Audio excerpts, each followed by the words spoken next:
Before we get into the video, do not forget to like, comment and subscribe. Now this news story hits a bit closer to home. Notorious gangster who survived being stabbed a whopping 20 times has been jailed for 11 years for pointing his gun at gang rivals, which ultimately sparked the cold and callous murder of 23-year-old Dante Mullings a mere 24 hours later. Now Marnz Malone, whose real name is Kimani Shaw, is part of the B19 gang in Birmingham.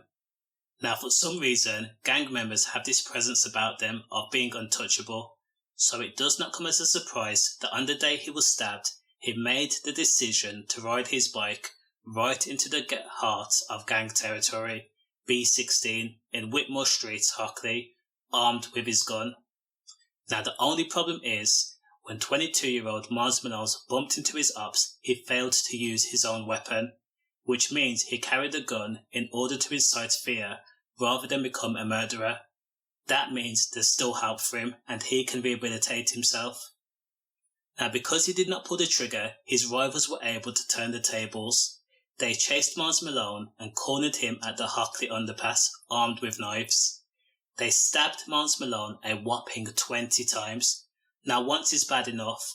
After the first stabbing, you can imagine your body goes into shock. Even 3 times, you'd expect the body to stop moving. But for gang members to attack a person and stab and hack and prod them 20 times, the intent was to murder, plain and simple.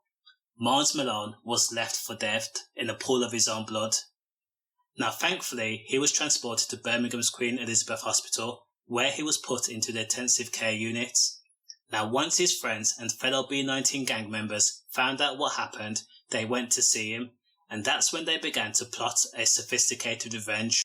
Sadly, the triple shooting in Ladywood, which claimed the life of 23-year-old Dante Mullings, was a direct result of this stabbing. At trial, Marnz Malone was found guilty of possession of a firearm with intent to endanger life. 2 other men were cleared of involvement with the violence. The court heard Marnz Malone was knifed after altercation with the occupants of a passing Honda at around 5 p.m. on May 6, 2019. But again, as I've stated, his failure to fire the gun allowed those in the car the opportunity to regain control of the situation. He was chased and ultimately stabbed 20 times, and for his crimes, Marnz Malone was sentenced to 11 years in prison. Now it has to be mentioned, the killing of Dante Mullings, he was not involved in because again, he was in intensive care and he couldn't even speak. He was suffering and trying to survive. Stay safe.